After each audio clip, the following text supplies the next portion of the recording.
Good morning, good afternoon, and good evening, and buenos dias. Welcome back to the daily news flash. I can't even remember what's going on today.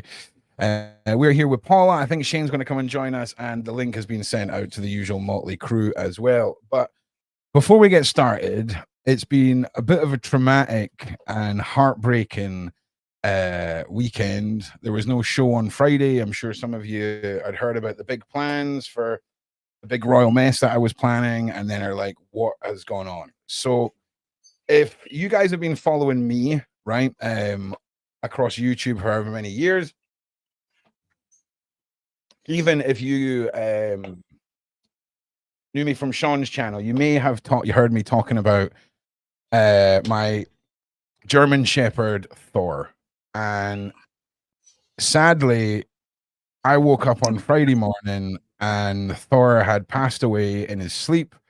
He was 13 years old for a German Shepherd. He got cancer at the start of the year or the year before, and had to have his knackers removed. He'd had his knackers his whole life.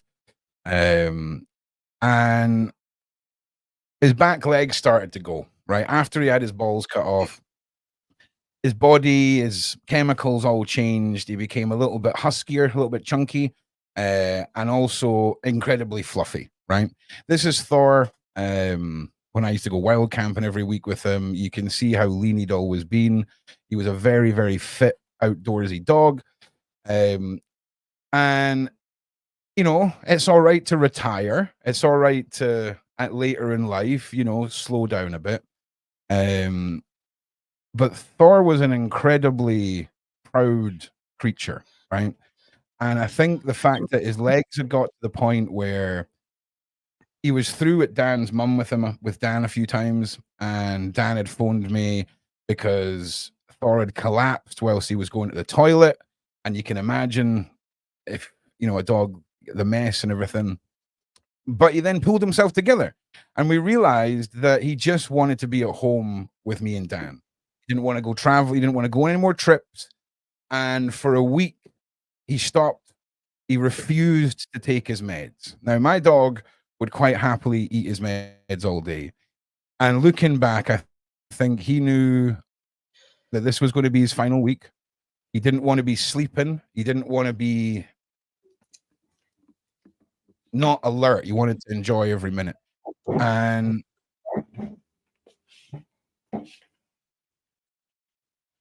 I swear to God, this was the most selfless animal in the world. And my ADHD, my religious beliefs, my brain, it's seen that he decided this was the time to go.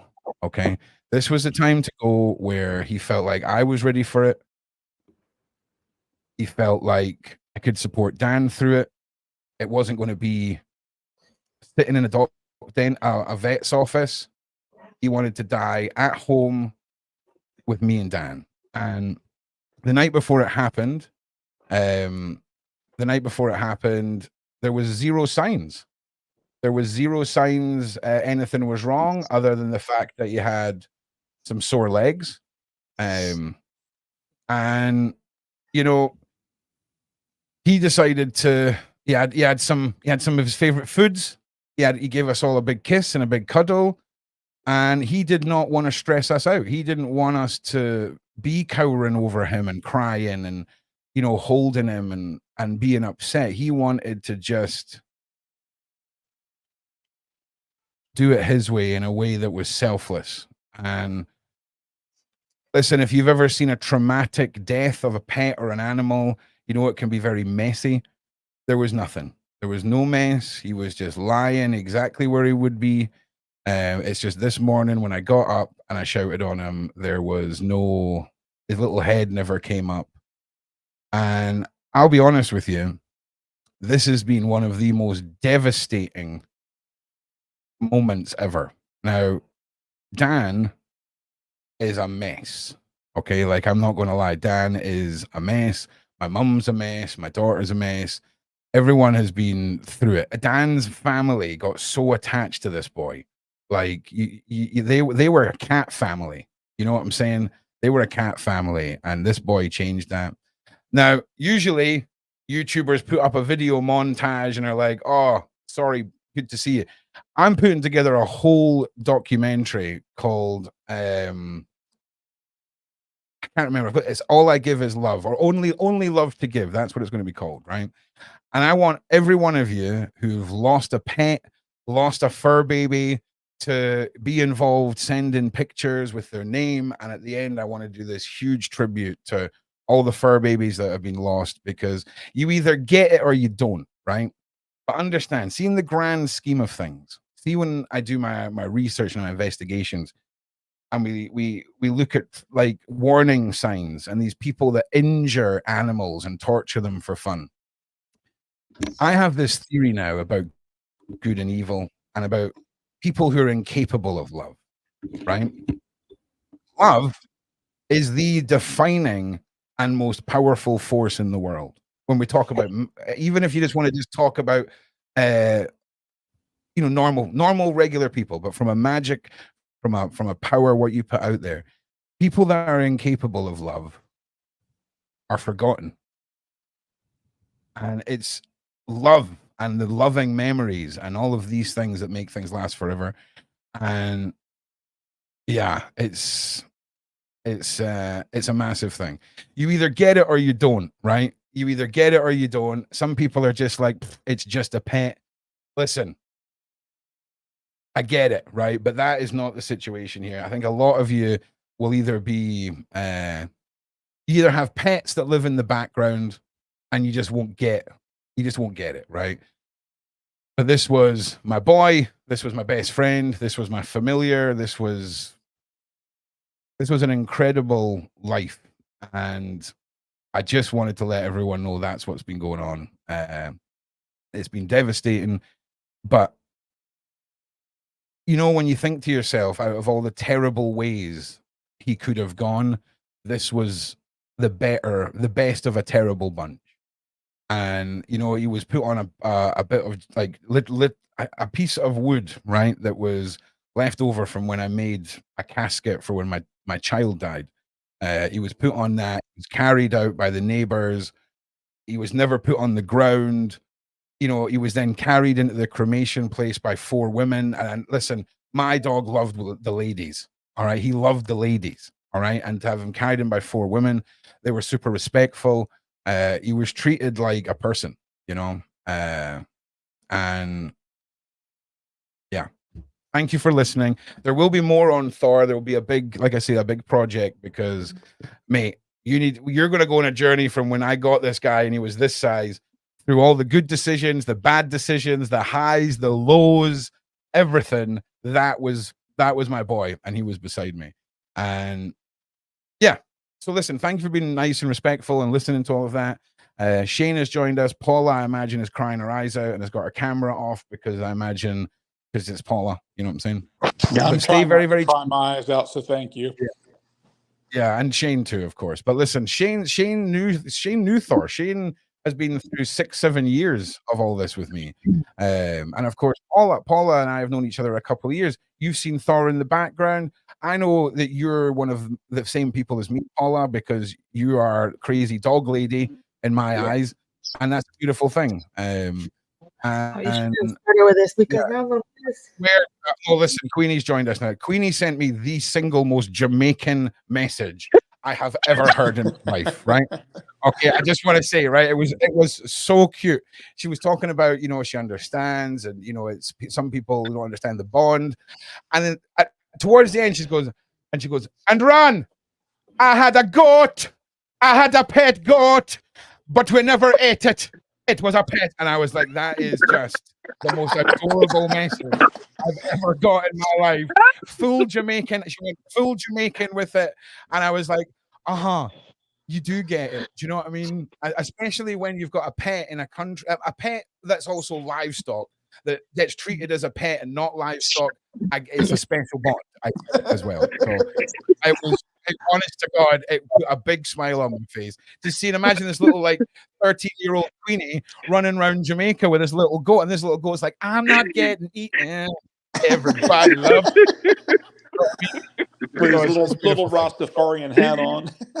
Oh my God, Rod. yeah, everyone on Discord, everyone that's been messaging, putting out nice everything. Yeah, so we get his ashes back.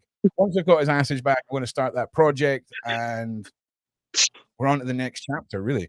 So, listen, today, Hey, real ladies quick and thing gentlemen, before you get off on that, I just wanted to tell you thank you for all the pictures over the years you have sent me of him. I went through and I found more pictures and videos of you guys walking, of him trying to carry a stick up the steps to the door that would not fit for 10 minutes. And I just sat there and laughed and cried at the same time.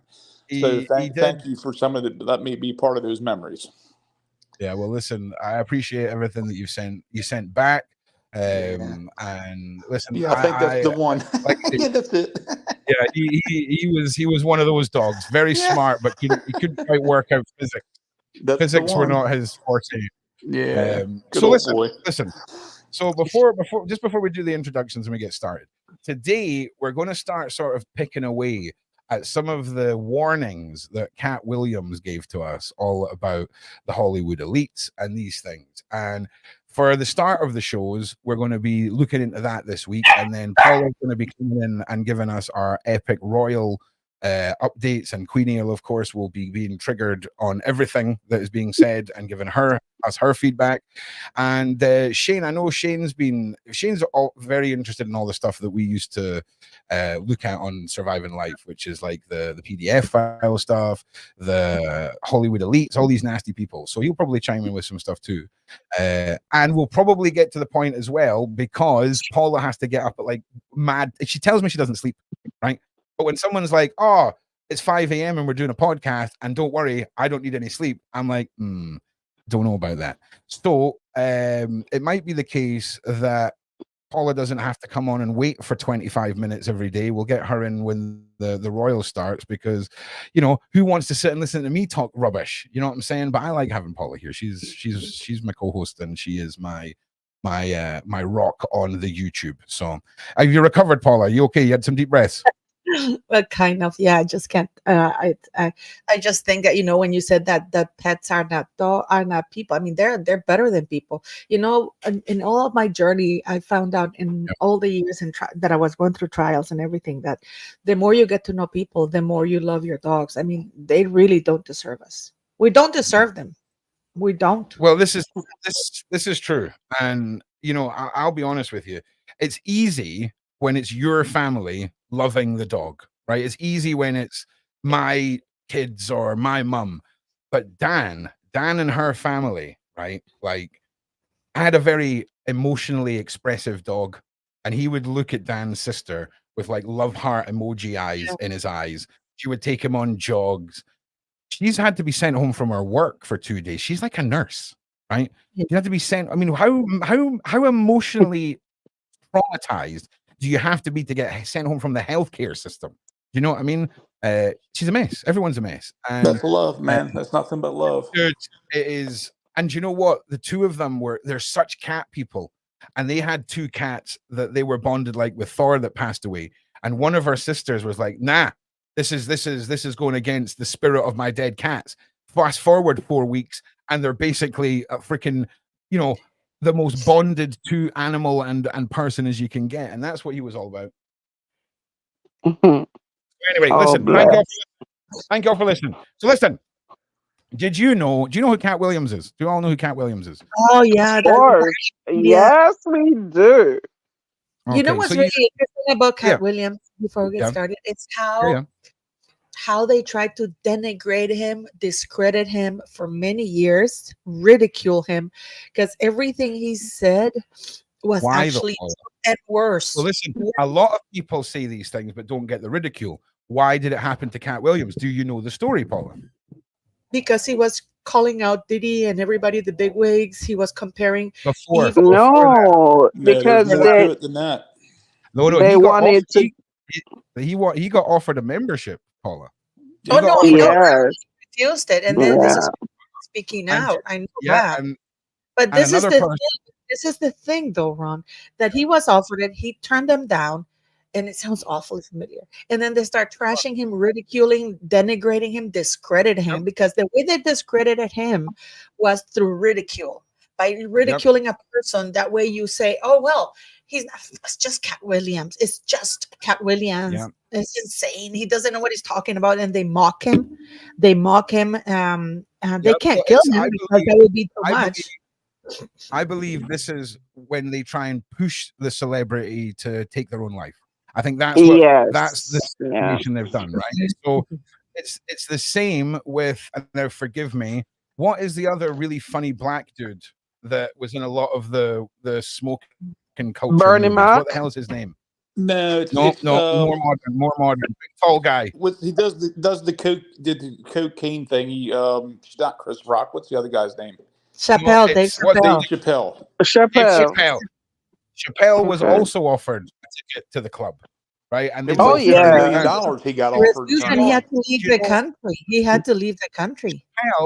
Chappelle, all that stuff about Chappelle and the smoking of the rocks and all the stuff that came out happened on his cab ride home from the meeting where he turned it down. That's how quickly his life is. Okay, so just to recap, everyone in the side chat, this is an open reality. This is an open truth that these men have spoken about multiple times, that they were invited into the Illuminati, the whatever you want to call it, okay, and they refused. Now, Dave Chappelle and Cat Williams talked about the ritualistic humiliation of black men in cinema. And you will see when... Bieber? Say again? Is that Justin Bieber in your profile pic on the avatar? Me. Oh, okay. That's sorry. me. Looking like a handsome devil. Looking like a handsome devil. I'm sorry, Paula. I think everyone's traumatized by Justin Bieber. Everywhere you look, you see him, because oh my God, that song oh my God, there's a song. Every time I hear it, I cry. Every time, oh my God, Who failed him the most? His mom. His mom. There's absolutely no way. Her mom out, because there's absolutely no way. I think she's on something too. You know what? I had a phone call last week, Ron, and it was the school. Oh yeah, and they're like, oh, we've got some people want to take the kids away for a weekend. And I'm like, who are these people? I forget their names, but it's to do with the council.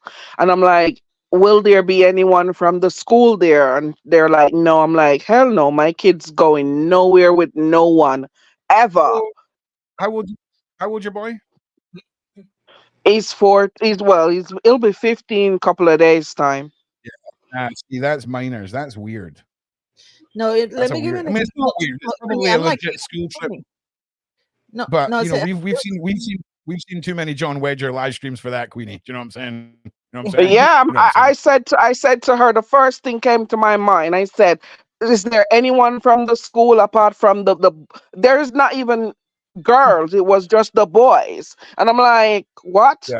I'm like, listen, let me tell you this. You see, when you guys have your crazy things, please don't ring my phone regarding them, because it's a no straight away. Like, no. I think I could understand it if it was fifth years, 16, 17 years old.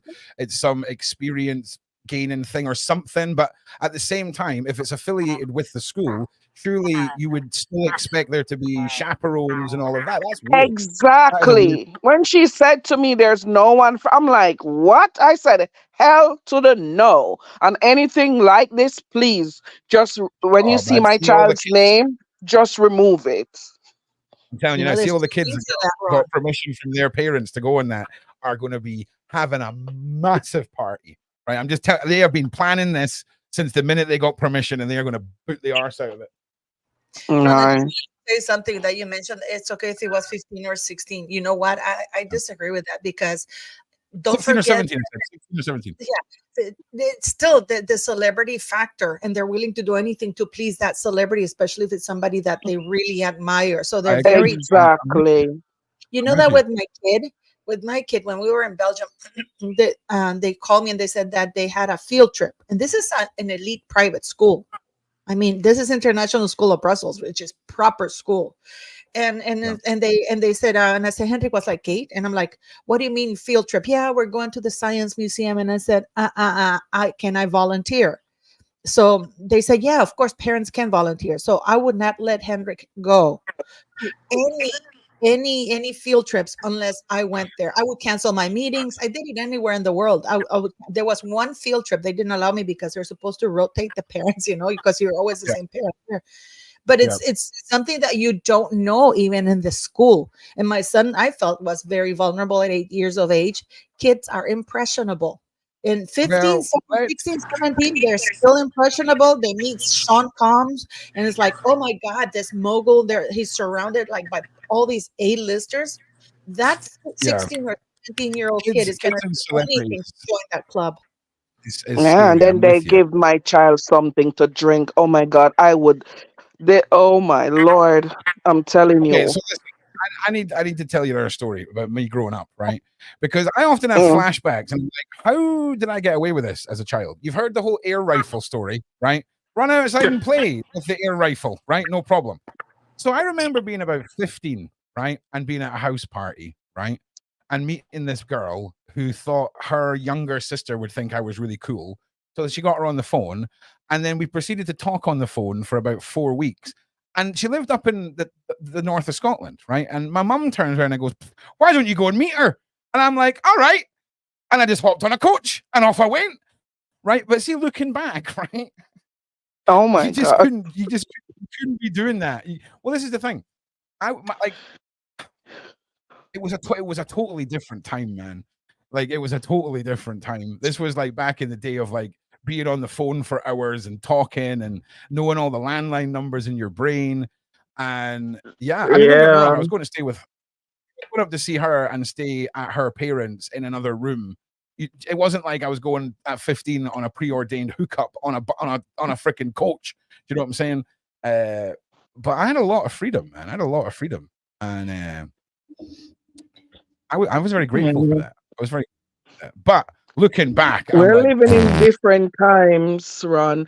There was stuff happening then as well. Not to think that it's just now. It's been happening, but now I think they're more brazen. I mean, don't get me wrong as well. She spoke to the mother. Like it wasn't just like, if I went, there was a whole bunch of stuff going on. But I think we should start a new fun game of how many years in prison would Ron's mum get now if she did the things she did with a kid. Do you see what I'm saying? Run outside and play with an air rifle. That's a mandatory 8-year firearms charge. So there's 8 years already, right? But it's just it blows my mind. But this is the thing. My mum wasn't one of these, because you imagine that in your head. You think, oh, she must have been one of these mums that just didn't care. She was a devoted, loving mother who just put a lot of trust and gave her boys a lot of freedom. Does that make sense? And I do understand that to a certain extent, and because I think boys get away with more than girls. So but I don't think nowadays. I don't think mothers should allow certain things to happen. Like even fathers. Let's not just say mothers. Parents. Parent mean both of the equivalent would be meeting someone on the internet now. But I think a big thing was because I got bullied a lot at school and I was quite like recluse, and I was quite I like my own company. Do you know what I'm saying? I had a lot of friends out of school, but I think because I struggled there, I think it was more of like he's met somebody, he likes her, let's give him a chance. Do you see what I mean? Yeah, a little bit of that involved as well. Yeah. Wild. Anyway, mad. Love you, Mum. Thanks for all the freedoms. Okay, so Cat Williams, all right? Cat Williams for years has been out in Hollywood. And I thought since he hit the nail on the head with Diddy, right? We'll see what else is going on. Now, if you're watching this back and all of this is gone, we got copyright claimed, okay? Is all catching hell in 2024. So we're going to start with just some shorts, right? And then we're going to discuss some things. And then that's going to be our main news topic. There's a couple more things we're going to touch on, then we're going straight in with the Royals. So just bear with me. But let's start this off, the stealing content section. is all catching hell in 2024. It's up for all of them. It don't matter if you Diddy or whoever you is. All lies will be exposed. So if you and a man was in a corner doing something you wasn't supposed to be doing, you would tell it. I know so many things I shouldn't know. When I walk in a room, heads go down. Is all catching. So I want you to be observant in these. I want you to watch this first part again, where he stops himself before. And then says whoever, what you'll see. Hell in 2024. It's up for all of them. It don't matter if you Diddy or whoever you is. Whoever you is, right? This is the thing. Cat Williams could open his mouth right now and be dead tomorrow. Okay? When we talk about release the names, release the lists, you've got to understand that people like Cat Williams have played his cards really, really well. As these dominoes fall, he talks about the falling dominoes, but he called this out so long ago, okay? And Paula, our very own Paula, has been doing some mad comments, mad community posts, right? I've seen your post, Paula, where it's like P. Diddy with Oprah, P. Diddy with someone else, P. Diddy with someone else, P. Diddy with someone else. What I've been doing this for years. I've been doing this for years. I did I told you one of my main videos, and Ron Burkle, because don't forget that Ron Burkle is the godfather. I did videos, and actually one of my biggest videos on YouTube is not about Rachel Megamart. It's about Soho House. You know? Okay, it's about Soho House and exposing Soho House and decoding crime, because I started, remember when we started doing the decoding crime series? Actually, we should go back to doing that, because it was really good. You're one of the most terrifying co-hosts to do a true crime podcast with, right? Because you have zero wiggle room for any, like zero wiggle room for, like, it was one of the most intense shows because there was no convincing you of anything. You were so steadfast, and the stuff you were delivering was blowing me away. And I'm like, anything that I try and come back with and say, oh, maybe it was this, you were like, no, and hit me with the receipts. And it was just, you were well informed. And I love, we women, there's a statistics that women like real crime or true crime or serial things. It's just that, there's a subculture then, and they call it, it's the P word for adult movies, but they call it murder porn, right? And it's a lot of women, like, they really enjoy true crime, and they get drawn to it. I follow the biggest, Eleanor Neal, Stephanie Harlow. I mean, I follow a bunch of true crimers. But the thing is with me, I don't know if I'm color. I gotta have to be honest. I don't know if I'm color because of my 9 years of going through court, and where you have to tell. Like, you can, in court, you can't, at least in my cases, especially when I was the defendant, you can't be biased. It's like a preposition matters. And one of the things that really got me through, was that I was telling the truth. I never wavered. And I can see, I can recognize that a lot in other people, what my ex-husband was doing. Sometimes it's not a court case. You invite your friend on for a freaking fun little true crime podcast, and it was like watching Mike Tyson punching. Paula was Mike Tyson with the facts, and I'm just like this 17-year-old little guy in the ring with Mike Tyson, just being, well, I've got my theory, but I know. It was amazing. But the facts were, you made me see things that I'd never thought about in that case. No. It's just that I recognize certain things, Ron, because I've been through it in different courts. So what happened is, like, I can spot when somebody's not telling the truth because they go off the tangent. They never hit you with facts. With me, it was never, why is he talking about this? This has nothing. I was just trying to have a good time. Have a good time with my friend. Have a good time with my friend on a podcast. You know what I'm saying? Paula had some points to prove. You know what I'm saying? But listen, I'm ready for that again, because we do good stuff and we like true crime. So anyway, so tell us a little bit more. Why don't you tell us on your history before the Diddy case broke, right? Where Diddy was appearing on your alarm bells before this broke, Paula. Well, it was very obvious to me, and I didn't understand it. I did a few videos about it. I even started a playlist called Celebrity Profile and Decoding Crime. I didn't understand why this man was. I don't understand why this man gets allowed. You could see it. I don't understand. And now, there's a question that they asked the district attorney in New York. How can this man have gone away with this for so long when it was so obvious to everybody? You know what he said? Well, it doesn't matter how he got away with it, but we're here now. Well, actually, it does freaking matter how he got away for so long, because then you have to go Do you know back what? and analyze You know what? where I justice think failed. that's, Paul, I think that's the distraction. Change the question, right? What has he done in order to be cut loose is the real question. We all know why he didn't get caught before, the same reason the man on the island never, right? Because they are a crucial cog. But what has he done to be cut loose? What has he done to not get bail, right? And do you know the madness of his charges, Paula? Like, it's not just traffic, it's not just human transportation. It's human transportation with force. Like, it's pretty dark. Like, he was refused bail allegedly because he's a flight risk and because he's been attacking and harassing witnesses.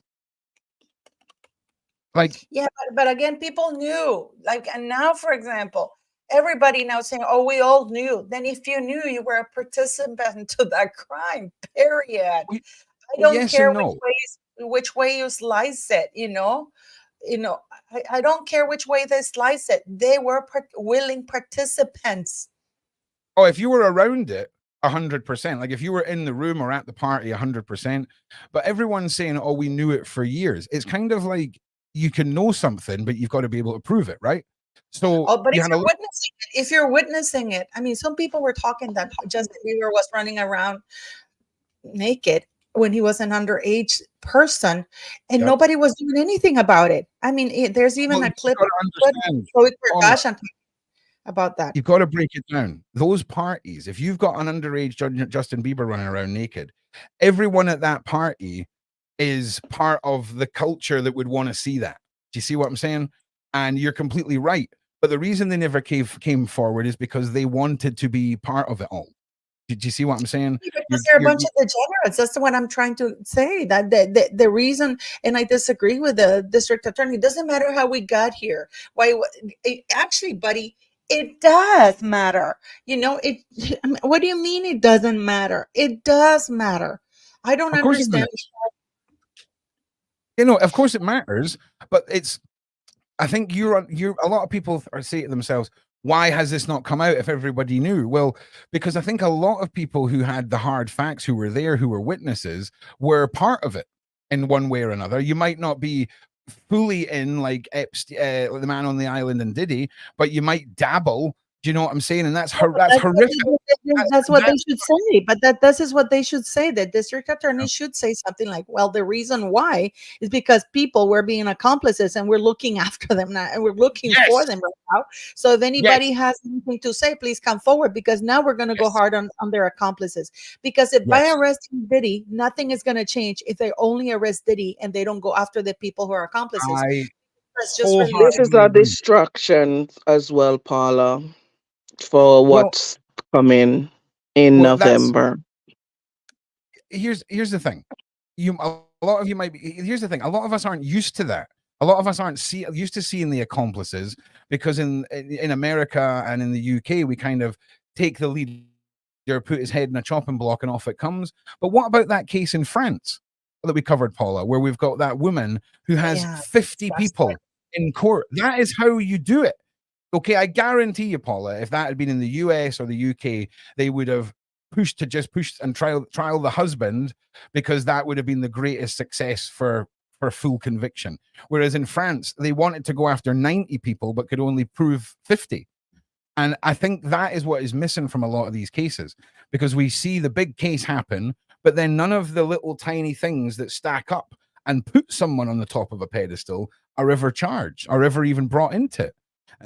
And it's a very interesting freaking point, Paula, because what we're seeing is a judge who isn't in the club because of the way that Diddy's been no bail and all the rest of it, I think we could have some success in seeing an outcome that we've not seen before, assuming that judge doesn't have a case of food poisoning or whatever.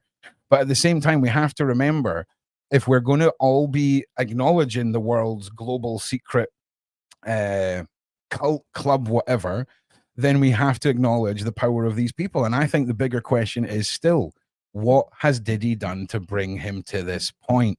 Because you know what I think they don't give up. No, I think it is. I think that they rather offer one of their own, what they call it. They decided to offer up one of their own before one of the big ones because P. Diddy is dispendable among the billionaires, rather than Oprah, Ron Burkle. That's what my take on it. It could be. It could literally as well come down to something as simple as P. Diddy and 10 other P. Diddies in a room, and they all draw a straw, and P. Diddy drew the short straw, and it may just be all part of the lifestyle. I think they betrayed him in the sense that he didn't think he was going to, because I was surprised why this man's place was raided, and nobody, he was walking around, he was allowed to do this, he was allowed to do that, and it's like, what the hell's going on here? He wasn't, like after things were, I don't understand why he wasn't arrested. They gave him time to put his affairs in order. Listen, nothing will come from this, Paula. Trust me, nothing will come from this. That's just what I am seeing. And the question that Ron asked, I think what really happened, the deal he had with the company that does the alcohol, I think he overplayed his hand right there, and he was going really hard on those people, and I think he threatened the wrong person, and they're like, you know what, it's time. He's getting a little bit too big for his trouser. You see, so I think I'm going to push back against that a little bit, because I think the alcohol is the tiny fish. Even if it's multi-million-dollar companies, a tiny fish in the club, right? And I honestly feel like unless something Ron, you need to go and read up about that one, because I think he only put up $1 and he was going on. Go if you go and read it, it's crazy. Yeah, I'm with you. Don't get me wrong. You may have annoyed someone in the world of booze, and they've brought him down. But no, I think the fact that Paula's point about when this all came out, he was allowed to just be walking about when all of these accusations came out, and is taken to now for arrests and charges. He wasn't a flight risk then. Do you see what I'm saying? So I think we're going to see. I don't know what's going to happen yet. Okay, I don't know what's going. Money laundering's an interesting one. Okay. Because I think it's it could have been. Keep in mind, all of this, and I just want to throw this out there, all of this has happened after a certain individual was arrested, okay, for a certain murder of a certain Mr. Tupac, okay? When that man was arrested, he started talking a lot about money that Diddy put up to take out Tupac, and I think we've seen something happen from the investigation of that, where something has snowballed, and we may be seeing a legitimate good cops, good judges case that's going to happen. But I don't think they would have given Diddy up. I think for this length of time, maybe he got out of hand. Maybe he was just running amok. Who knows? Let us know in the side chat, right? But just before, you know what I also think it is his ex-girlfriend. And this is where I always say, in my channel, I always said that arrogance always, without fail, brings these people down. Because and how they become arrogant is because they're able to get away with so much for so long. So they only increase their behavior. Just like any abusive person, if you don't put a stop to it very early on, things get, they just increase until something really dramatic happens. When he did to his girlfriend, what happened? Because let's not forget, and I did a video in my channel. Let's not forget that there was a tape leaked of him beating his ex-girlfriend, right? Oh, listen, somebody had it. The point is that somebody had that tape, so somebody knew. Yet this person hasn't been questioned, or there have been no arrests, because that is sitting on evidence that somebody covered up of him brutally beating up his girlfriend. We know why, because she was paid millions and millions of dollars. Not back then. No. We're not talking. No. Maybe I didn't give my point across. I'm saying that the police. Okay, she did the lawsuit, blah blah blah, but she exposed a lot of stuff, right? But we're talking that when that tape was released after the lawsuit. Remember that the tape was released after the lawsuit and everything had settled. That means that somebody had that tape and they chose to release it after the lawsuit. Yep. You know what I mean? So that means that they have the receipt, and the police is not talking about that person. So they're still covering up for these people. If they had released it before, she wouldn't have got her money. Okay, they had to wait till after the court case so she got her money. And then it had to be released by somebody who wasn't. She would have gotten a hell of a lot more money. Listen, Paul, here's the thing.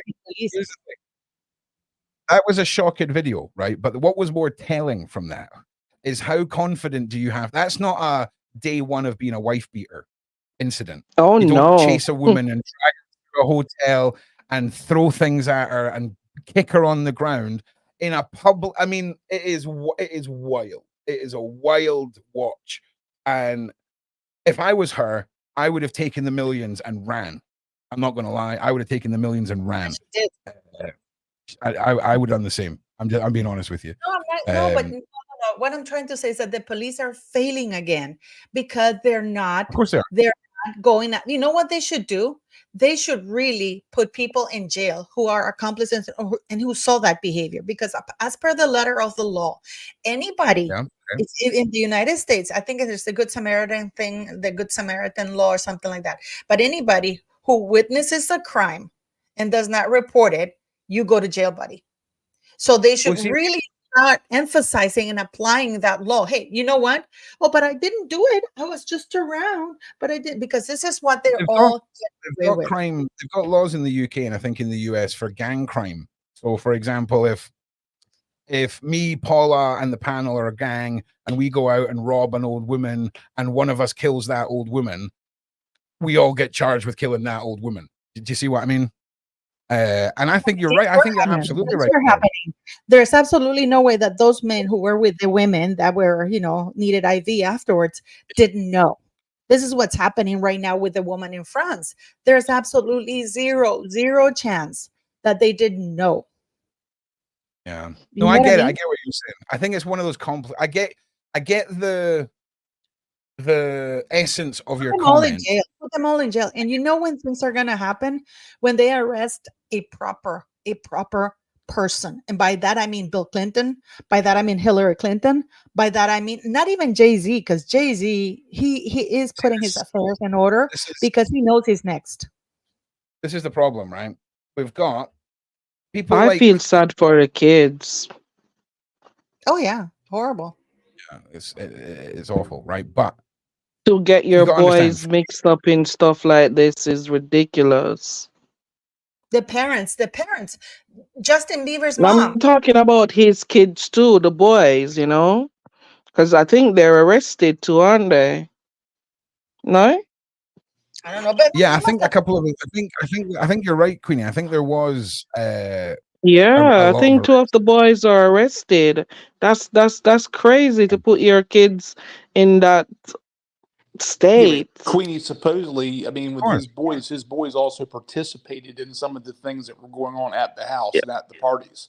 Yeah. Yes, I understand that, but what I'm saying, he did that to them. He did that to them. I mean, he probably jumped them in, like saying, "Oh, this is what you have to do." Blah blah blah blah. He's their parent, just as if we are blaming Justin Bieber's mom or parent or whatever for what they did. We have to say what he's done to his children. We can't just say, "Oh, they've done wrong." They were kids maybe when he said, "You know what? You have to come and do this to prove that you're a man," or it's ridiculous. Yeah, that's what I was going to say. So you got to imagine though. We got cleaned up. Ron Burkle needs to be in jail. Ron Burkle, David Geffen, Oprah Winfrey. I mean, every picture of Oprah's besties. They're all in jail.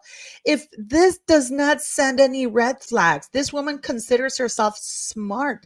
Let's not forget how Oprah got her break. She was having an affair with a white married man, and she blackmailed him into granting her her talk show that went national. And guess what her show was about? The first show Oprah Winfrey had was How to Catch a Man, any man. Meghan Markle should do it. That would be the only show of Meghan Markle where I feel original. That was Oprah's original, a nationwide show. Something. The title was something. How to Catch Your Man, a Man of Your Dreams, or whatever. Any man. That was Oprah's first introduction to national television, thanks to that white executive that she's. And you know why she hated them. Because he was having an affair with her. And one day he walked in and she was naked in bed.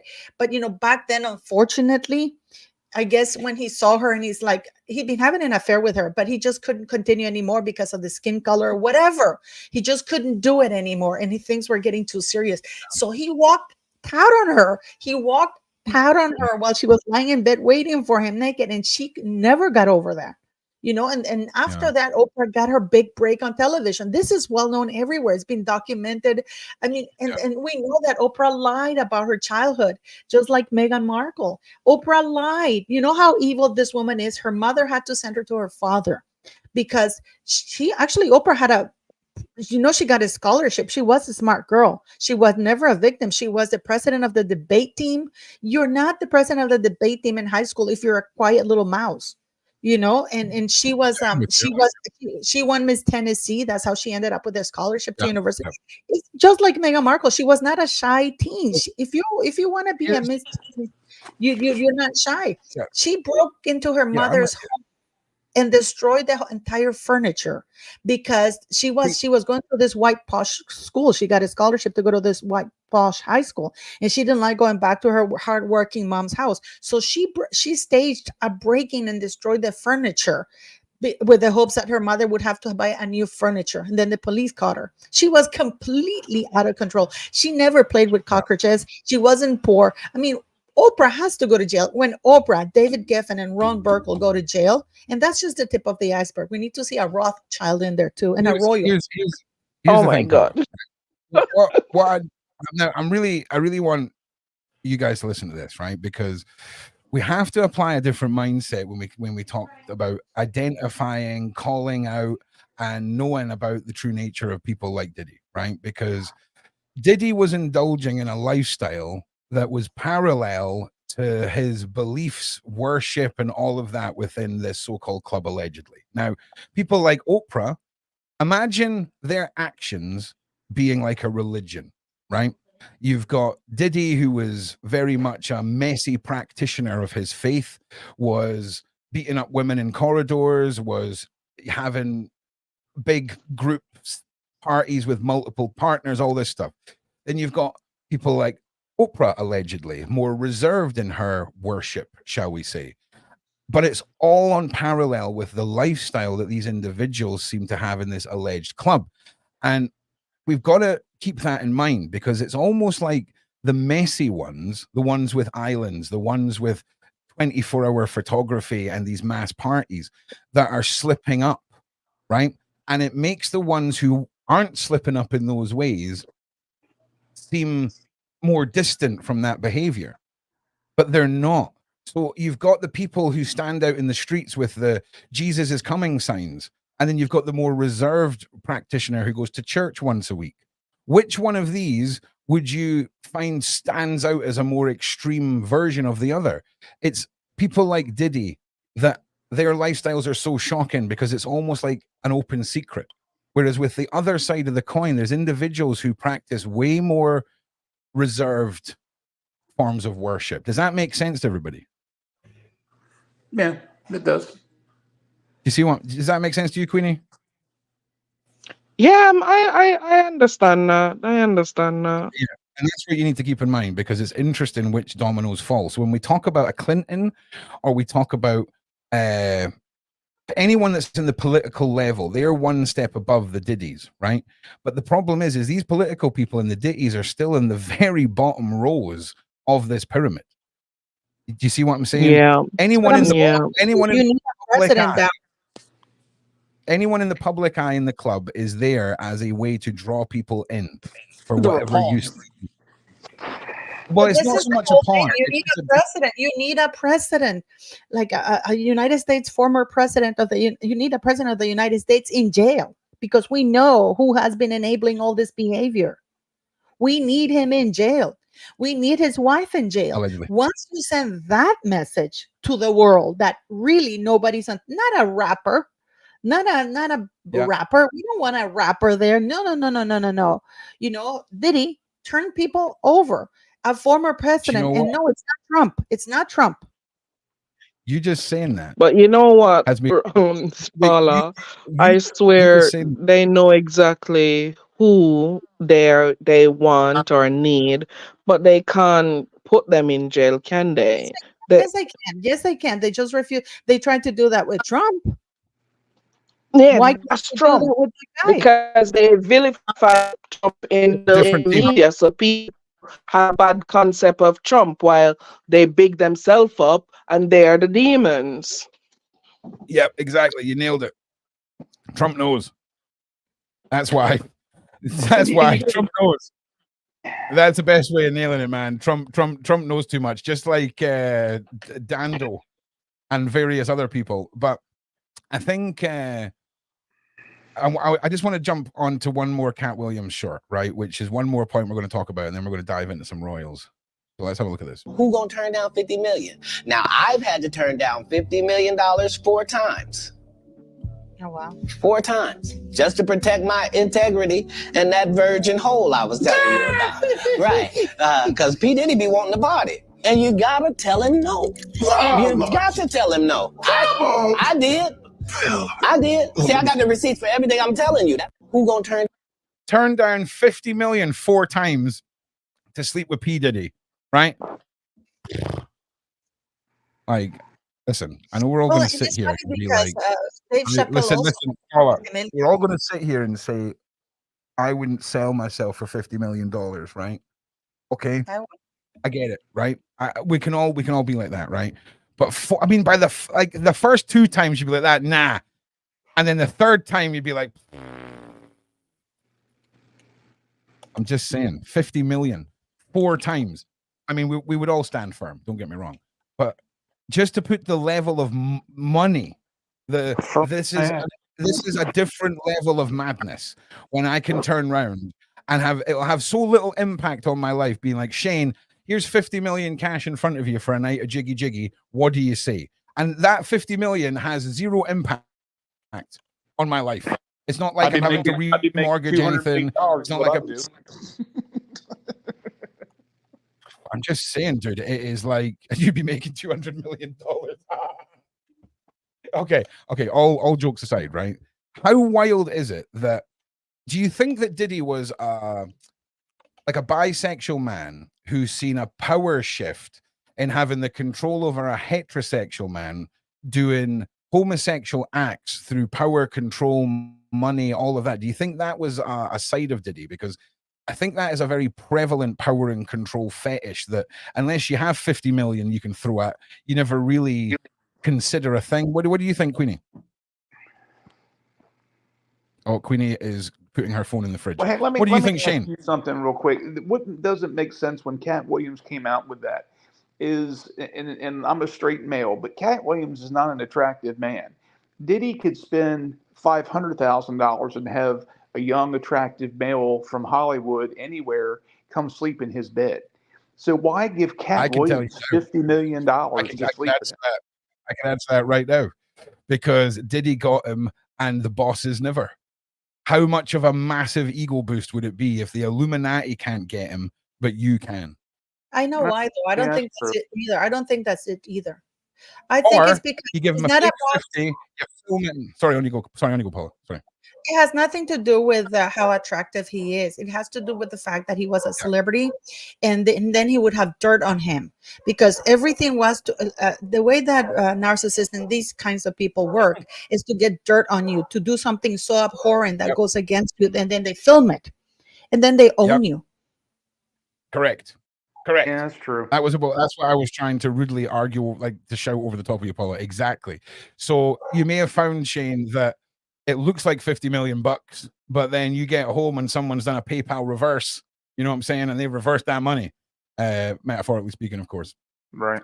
But Black, No, you're not paying with, it cost you more than 50 million. It costs you more than 50 million because you are forever their slave. And you start with one debauched act, but then once they own you, once you've done that, that is the test of fire. If they manage to break you and do something that goes absolutely against you and everything you believe, then they have a hold on you. Because then if you do that, then they know that you have to do something else and more and more. Right. So you're buying the use of them, not so much the sexual side. That could be anybody. So you're just buying them. Well, to keep his mouth shut. Plus, when we look at what happens with Black actors, I touched on this earlier. So one of the humiliation rituals that Cat Williams talks about is Black men can only get a successful role after they've put on a dress in a movie, right? And when we look at a lot of Black actors who, aren't maybe as entertaining or, as standout as some other Black actors, you've got to question, where has the leg up come from? Because Cat Williams talks about the fact that what they want you to do is join the club, and it's a series of humiliation rituals. And you've heard me make jokes about Meghan and Harry, how their life makes sense if you consider it one big humiliation ritual from the Illuminati. But this is one that is actually talked about, and you should give it a Google after this show, because it's a really interesting rabbit hole. And when you start lining up all of the actors that had a little bit of success and then skyrocketed, but then when they skyrocketed, the first thing they had to do was put on a dress. Yep, there you go, Louise. There you go. That is a very interesting way of putting it. That's one way of putting it, but it's a very much an easy to consume way of putting it. It's slightly different than that, but that I will take that. Now, everybody you showed a picture of, though, they were all comedians as opposed to just straight performing actors. Does that make a difference? Is this just part of what they're trying to do is a comedy act as opposed to putting on? I think in America, a lot of very successful comedians they transition to acting well. So I think it's maybe an old school form of talent scouting where you can see signs in what's going to be a successful comedic actor from stage presence, maybe, because that's a really interesting point, mate. That's a really interesting. Maybe they think they're the funny guys, and it's some pathetic like, oh, we'll see how funny they are. It could be as simple as something as petty as that. I don't know, but it's a very good question. It's a very good question. All right, so listen, all week we're going to be delving into Diddy. We're going to be talking about Diddy, but of course, there is a twosome that we like to talk about here. And Paula, I am going to put my hands up and say, totally been out of touch for the last 8 days on royal stuff. Okay, so is there anything since the last time we spoke royals that you can sort of give us a bullet points of what's happened, and then dial in on some of the key stuff? Well, Prince Harry brought his new girlfriend to Kevin Costner's thing. Okay, that is amazing. Tell me more. I did a video. Go watch it. What really happened to Meghan?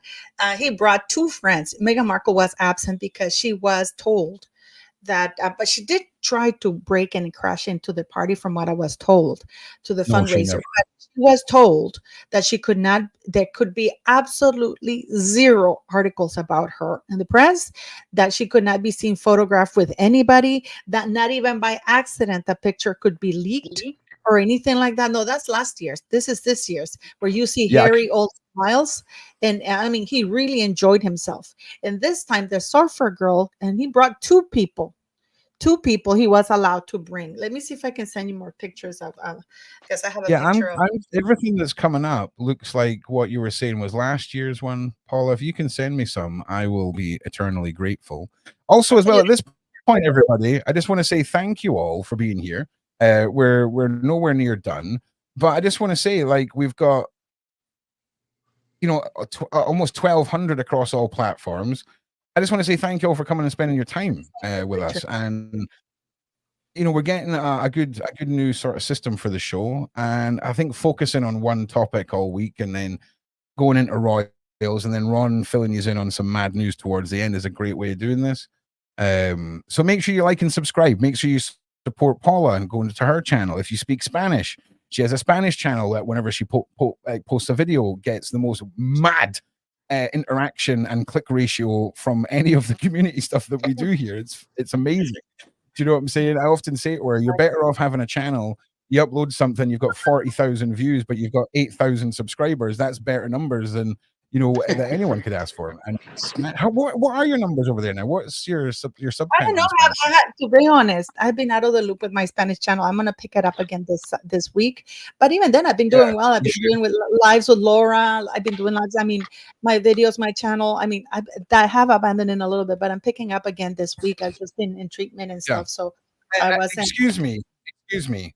You have been through a lot. Okay. That was the most hard on yourself nonsense I've ever heard. You have been through a lot. But it's always funny because I remember when you launched it, you were like, I can't believe this, Ron. Like, I've posted this video and I've got this many views on it. And I'm like, well, that's banging. And it's just I'm over 5,000 subs now, but with Harry and Meghan, look at that picture. That's Queen Matilda of Belgium.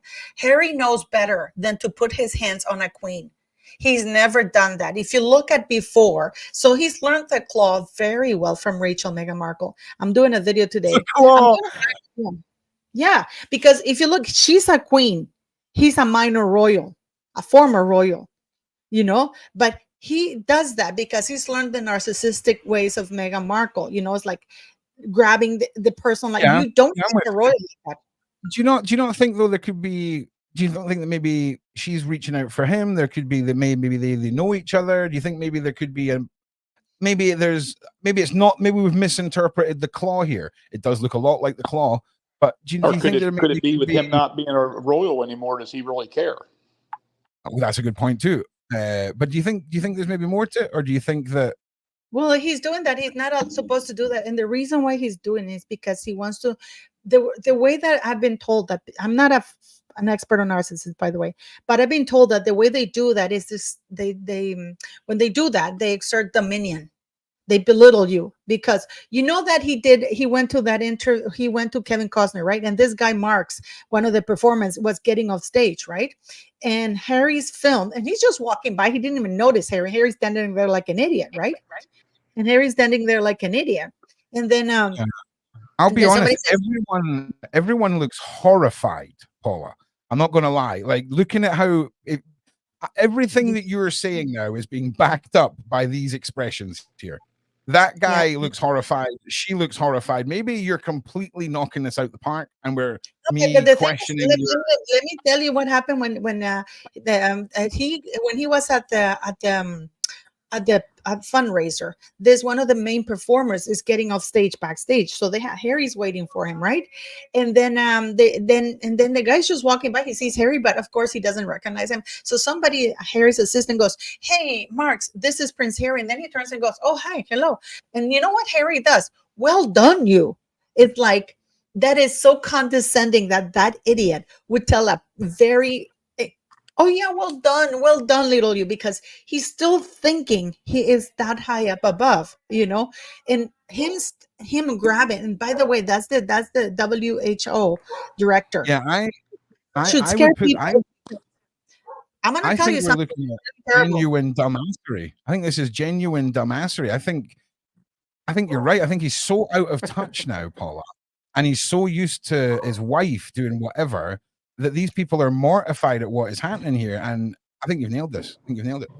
No, and not only that. Did you know that the United States of America has granted the African Park Rangers, the organization that Harry was lobbying for in the United States, $6.5 million in a grant? Okay, so is that the second grant that we've seen of suspicious? We had the Nigeria trip grant, and is this now No, this is Another grant. official. Can you The just United repeat what you States just of said? America, the United States of America has granted a private organization 6.5 million tax money. These are the same people Okay, who are and where is murdering that? Black people. Where's it heading? Where's it heading to? Did you say But what most country and what? likely we'll just watch for additional expenses because Harry, these are all my thoughts and opinions. Are just it's This getting is like wild.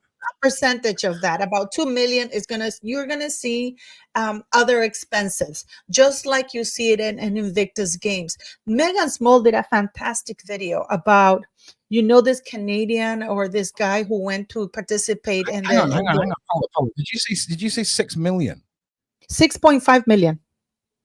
Okay. And where is it coming from Isn't again? it? United States Wouldn't it be? Well, you got What to if- recognize now, there's this is just gonna not the sound government. crazy. There's more of an organization than just the government. Yeah, hang That on. is- Wouldn't it be That's a crazy? private organization. African Parks is a private organization. Wouldn't it Meaning be that the interesting? government just doesn't act as a whole. I mean, it's coming from another part of the government. You just can't It say is the a government's government giving grant. It money. was a government grant, period. Any money that comes from the government, it is a government grant. Yeah, trust me, Shane. If she's saying it, she's got receipts, and she will PowerPoint presentation your ass into the fucking ground. My No, G, well, I'm right? Trust American, me. and I'm just curious to see where it's coming from because Yeah, that's not how the it's government works. It's absolutely the government. Let me see if I have that. Yeah. If it's federal, Wait, if it's listen, state, depends. listen. Before the thought goes, is it possible this is a kickback for the 6 billion Nigeria healthcare deal that I was don't done know, on the but first trip? this is a Paula, government. Paula, No, 6.5 I can't million. link. I can't link it. I won't say it does because I can't link it. But I can tell you that Harry was caught. There was this minor actress who posted on. I think we talked about it here once in a live. We talked about her thanking Prince Harry. Oh, look, I'm with Prince Harry at a dinner in Los Angeles, which was lobbying for grants for the African Parks Rangers. And we all came at it. And then the very next day, this woman deleted that Instagram post, but it was already out there in the public domain because people are going, why is Harry lobbying for the African Park Rangers when they haven't addressed the Baka people? And now there's a government. It doesn't matter if it came from the Ministry of Foreign Affairs. It doesn't come if from the Ministry of Tourism. It is a government grant, which means that as an American, part of your taxes went to African Park Rangers. 6.5 million US dollars to an international organization, while the inflation levels in the United States are through the bloody roof. Yeah, but if you look up to see who's actually donated to the African parks, the EU has done it. The Robert Walton Foundation has made a 5-year commitment of $100 million. The Dutch Postal Code Lottery has donated 100 or 900,000 pounds. The United States Department of State. So that's what I'm saying. It's not the whole in government. It's the Department of State, which does that to international parks. And that's not, it says $9 million. So you got to get the, that's what's, huh? Let me show you something. Can you cross-reference those names, those companies, right? Cross-reference those names with international trade deal in where did they go to? Nigeria. In Nigeria, have a look, see if any names pop up, because I've got a funny. Do you remember when we talked about Harry's friends are going to benefit from any deals? Are we now seeing those benefactors of these first cosplay visits to Nigeria starting to be paid off through Harry's charities? No, I'm going very tinfoil hat here. Also, again, I want to apologize. We're not actually talking over each other. There's about a second delay. When I talk. Shane's in a hospital internet. Queenie's phone is made of wishful thinking, and Paula is in the best country in the world with the best government. I just showed you a screenshot. This is in the Royal Griffiths thing. I can't make it larger, the picture, but it's there. This is Project Grant Fane. This is Department of State, African Parks Network. The amount is there, but I just can't make it and he's doing the thing at the Clinton Foundation, United States AIDS, which is, I mean, this 6.5 million, 2.2 million outlaid amount, obligated amount is $6.5 million. This is from the African parks. This is thanks to the Royal Grift, because I couldn't get that graph myself. Yeah. So, but this is, I mean, it doesn't matter. The people, for some reason, I used to work for USAID, which is United States Agency for International Development. We were that was the agency back then. I don't know if it's still around, but that was the agency back then that was in charge of funding, channeling all the bilateral means government to government grants. So we were in charge of going to supervise the projects. The government would bring us projects and say, you know what, this is what's happening, blah, blah, blah, because mainly the United States of America or any government aims at donating government to government. That because they have accountability. Because part of my job was when we used to have Price Waterhouse come on a yearly basis, and we would be sent to the field to ensure that the money that was, given was going to what was supposed to be there. Right? Some countries do very poorly and they swindle all the money, and you don't see the impact on the field. But some countries are very good, and we rate them as to how the money is used. So I do have firsthand experience on that. So they would send us to the field. Oh, okay, the money went here. Where are the receipts? And then we would have Price Waterhouse. Price Waterhouse was the company we always used, at least the government. And then they would come and do an audit, and they would say, okay, the money went here. But not to private organizations, In fact, we were discouraged because, of course, when you're in third world countries, you have private organizations, non-profit, they come to you and they want help. And we would always tell them, go to these other people, because the U.S. government, because I was working for them at the time, does not do private. I mean, this is a government to government, because how do you hold a private organization accountable, at least back then? But I can tell you that. Yes. You need to be paying attention, Shane, because she will be sending you a test afterwards. Okay. Like if you're going to question policy, I have to give a disclaimer. This is way back then. I don't know if the United States had changed its policies and now are donating or granting money, because that's a grant. That's not a loan. That's a grant. That money's gone. They don't have to repay it back. There's a big it was $9 million the last time they donated. The most recent was $9 million. So again, each country has to spend so much money every year that's not dedicated to putting it back into its own bills. So when you give it to a nonprofit organization, they can write it off. So it benefits the country to give money away that's not used for war, famine, or anything like that. It's used to help build. We get that side of it. It's the person he's given it to, and their track record, and their history, and the suspiciousness. That's the problem. We understand the benefits of it all, bro, if you get what I'm saying. It would be kind of like, okay, so we need to give away all of this money.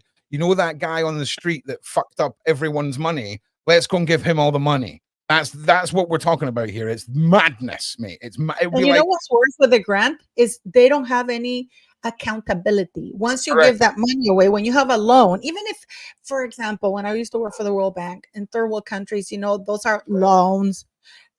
But a lot of the loans are forgiven if they meet a certain rate of like, for example, there was this country that did so well with the money that was given to almost 98% of the money. I mean, everything made such a huge impact that pretty much the debt was forgiven, because this is what the World Bank is. People don't know that the World Bank is basically all these main countries who come and donate money to the World Bank. So they're given to third world countries that usually don't qualify for bilateral agreements, especially if they don't have a relationship with the country.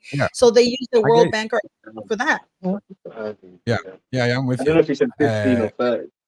It's an odd one. I just want to say, hang on a second, Shane, you might need to mute yourself. So those 0.6 million, Shane, those 6.5 million, they're not subject to audit. Let me put it this way. So that money is grant. It's the snidiness.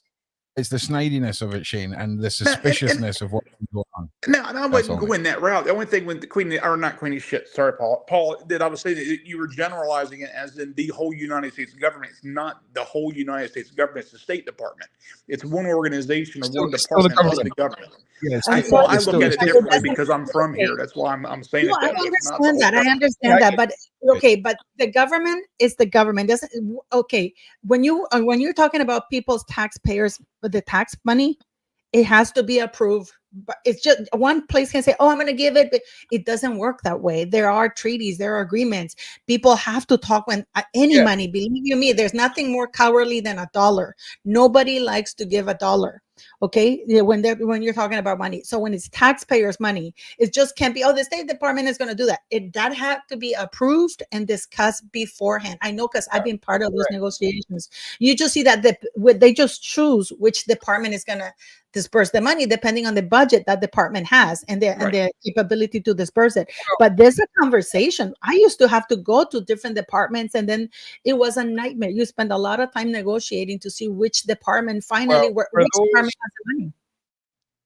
For those of you who feel a bit of pity and sorry for those countries that need to shell out money for other things, Australians, right, got to wake up this week with what was it, like $220 million bill from the UK government just so we can put on our Commonwealth Games in Glasgow. We build Matt, we build them for the whole thing. They have to pay for the whole thing just cause. Also, let me give you an example. You know what? When I used to work, let's circle it back to Harry and Meghan. That's what I'm trying to do. That's what I'm trying to tell you, because we're going to circle it back here. When I used to work there, the people we know how diplomats make a lot of money on your daily expenses. You get paid a lot of money that is not salary, right?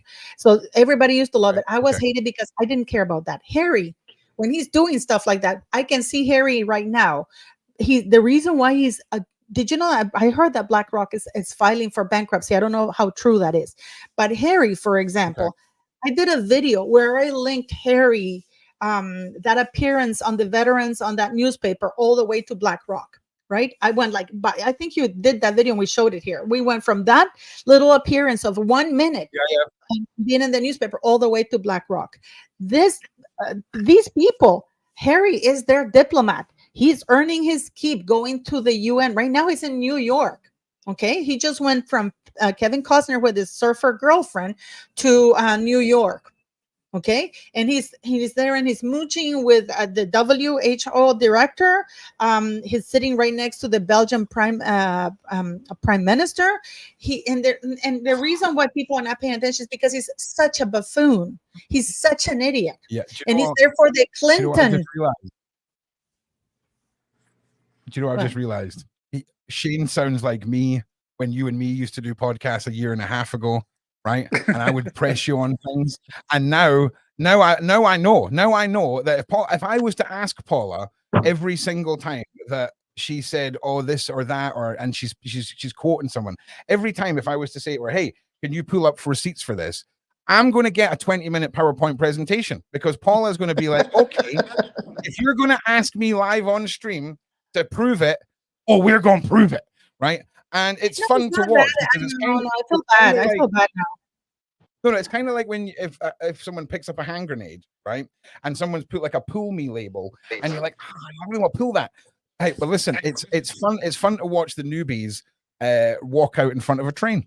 And Shane. That's why I'm here, is to have a conversation. That's all. When I started, I love it. I love it, Shane. No, I love it.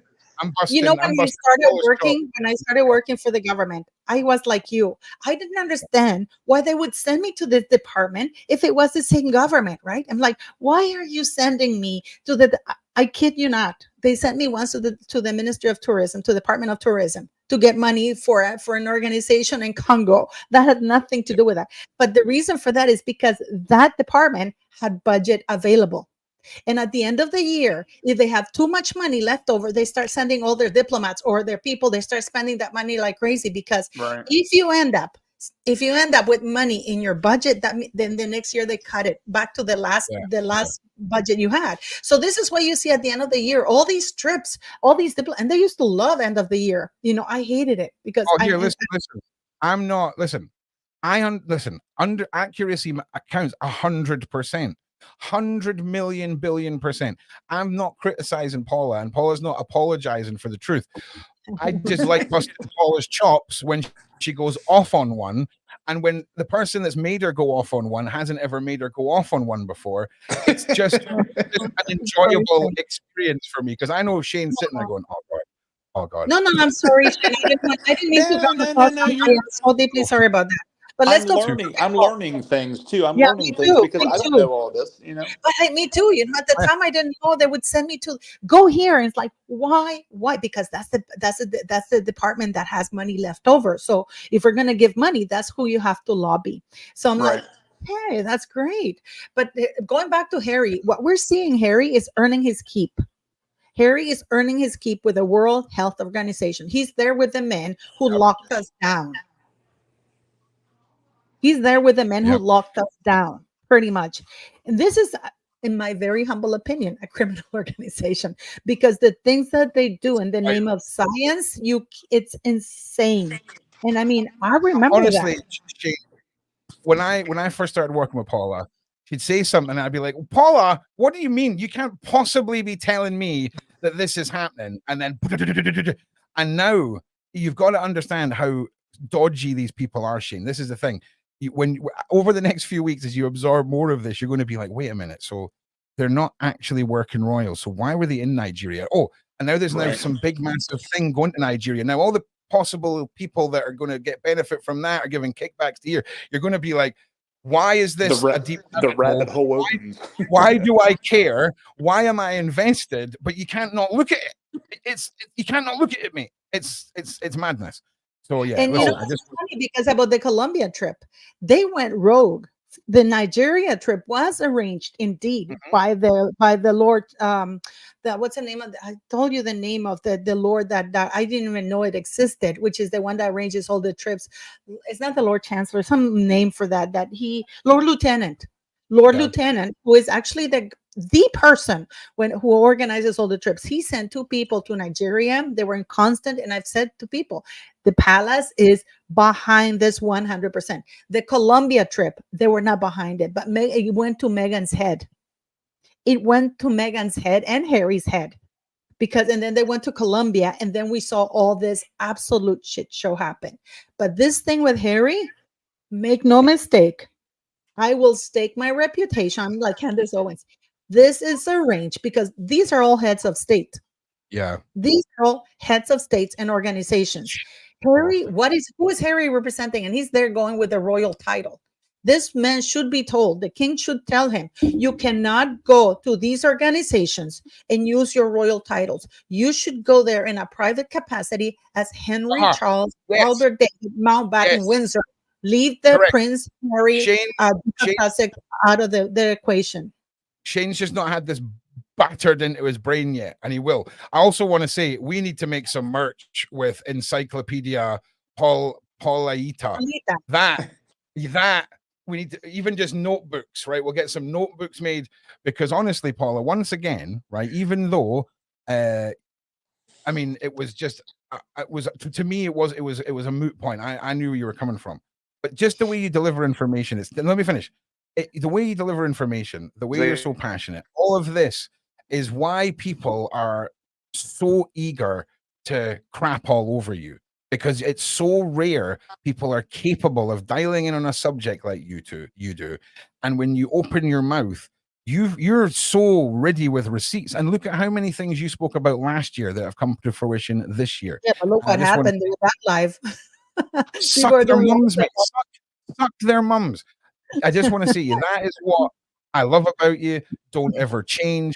People love you and the way you do things. I just loved that. But that was literally like you're not. I mean, Shane, you're from the United States of America. This is a man who is in the Aspen Institute, a committee, if you call, of information that people like you, a real American, does not have access to. This man went on an interview, and he's such an imbecile that he stated, this is on an interview, said, we knew about January 6th before it happened. How the hell would a moron like Prince Harry have that kind of information being part of the Aspen Institute before even the president of the sitting president at the time of the United States, or even the chief of police of Washington, because he's done an interview with Tucker Carlson when he says, we didn't know this was happening. If Nancy Pelosi was sitting on that information, she should have shared it with us. We begged her to give us police, and she did since very early in the morning, and she responded at 6 p.m. when everything had happened. How can this guy is advocating for censorship, freedom of expression. His father just congratulated Keir Starmer for arresting somebody or putting people for 20 months in jail for a post on Facebook while allowing that Hugh Edwards, because they wanted to make an example. You don't go riot for freedom of speech. No. You go to jail if you do that. But if you're a PDF with high level things, you get suspended sentence. So just look at the project. Do you know what's even madder? I'm going to give you another point to add to your rant next time you do that, right? The hypocrisy of a BBC presenter this year went to jail for 10 years for essaying dogs, right? For R-wording dogs. And he rightfully, I mean, he did kill 40 as well. But 40 dogs being R'd and killed is not the same as one child being R'd and sold, having his I'm sorry, it's hard. You know how much I love dogs, but you know what I'm saying. So when he gets 10 years, and then the other guy gets 6 months suspended sentence, there's a madness. There's an absolute madness going. Now, Paula, we've been asked, do you have a picture of the surfer girl? Quick question for both of you guys. But I'm ready for the video. I'm gonna drop the video. Paula, that's an exclusive then. Make sure you go and subscribe to Paula's channel. She will drop that exclusively over there. Shane, you had a question. The World Health Organization, what is that? Because I've got a friend of mine, I didn't realize that worked there at a pretty high level, and I just looked him up, and he's pretty high up on the scale there. What does the World Health Organization do, Paula? They regulate pretty much the use of drugs worldwide. They're the ones who censored anybody. YouTube was censoring the frick out of everybody on YouTube who talked about the COVID things. Ron, you know that. They do mandates. They do mandates, for example. That's part of it. It's a lot more. They're the globalists, please. No, but they try to gather funds.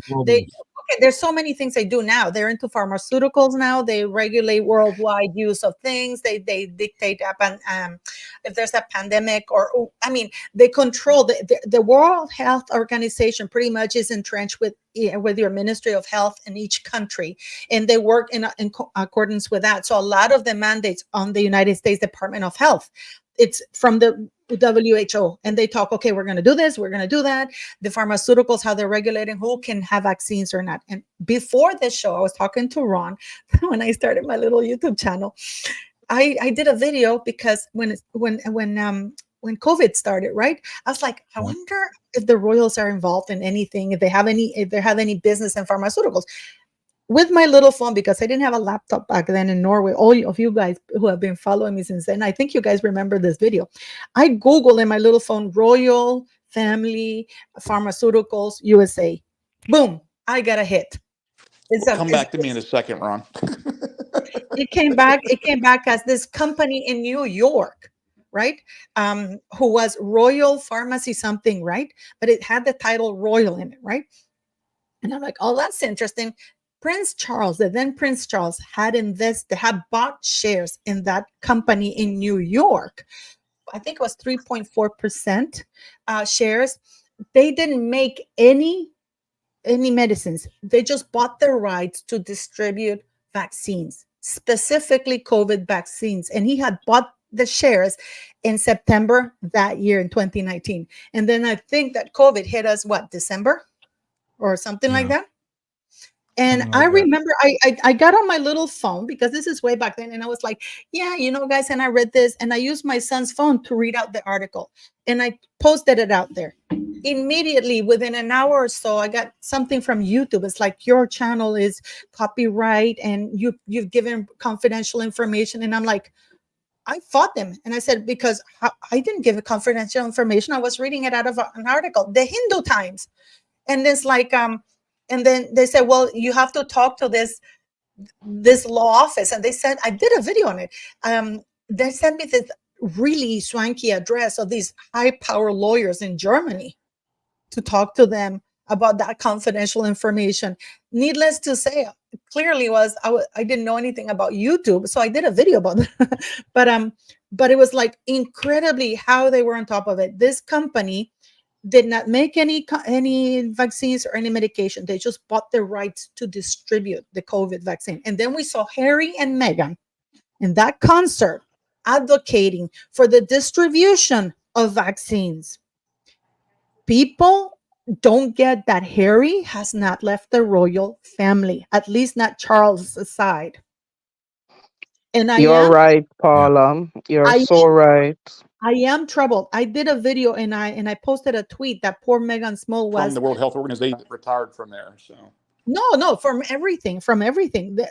Harry's in the United States doing the royal family's dirty side of the business. It is my opinion. Yes, perfectly said. This man is getting away with this. He's the Fredo of the and I'm a huge Godfather thing. But it is very interesting because I posted a tweet saying that Prince William Earthshot Price is his baby. Why is he having Chef Jose Andres, as his ambassador when he's intimately linked to Prince Harry and Meghan Markle? He is the guy from the World Kitchen, this nonprofit organization, which has very shady traveling people against their will links. Yep. And I said, and I actually said, does Prince William know about this? Is he involved? Because how can he not know? Prince William is not stupid. He must Google. Jose Andres is everywhere with Harry and Meghan Markle. Shane, it's one of those situations where everyone involved seems to have a shadiness that makes no sense. Like, you wouldn't be giving people this irresponsible the positions that they've got. And like I say, you'll learn this over time, man, but it's wild how dark and deep it goes. It's taken me almost 2 years, right, to figure out a lot of this. And the way that Paula, because remember, Paula, when we first started talking, I was like, Paula, you're mad, right? We're talking about Prince Charles here. You're crazy. And when you start seeing one thing after another, a pattern of behavior, and this, what is straight up illegal use of the royal title, okay? And how powerful that can be for under the table. Think of this as a badly written, like, mafia Netflix series.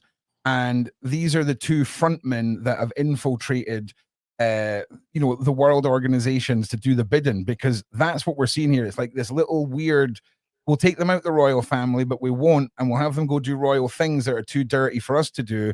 And if it all blows up, we can just blame it on ignorance. It's wild. Harry was a fool.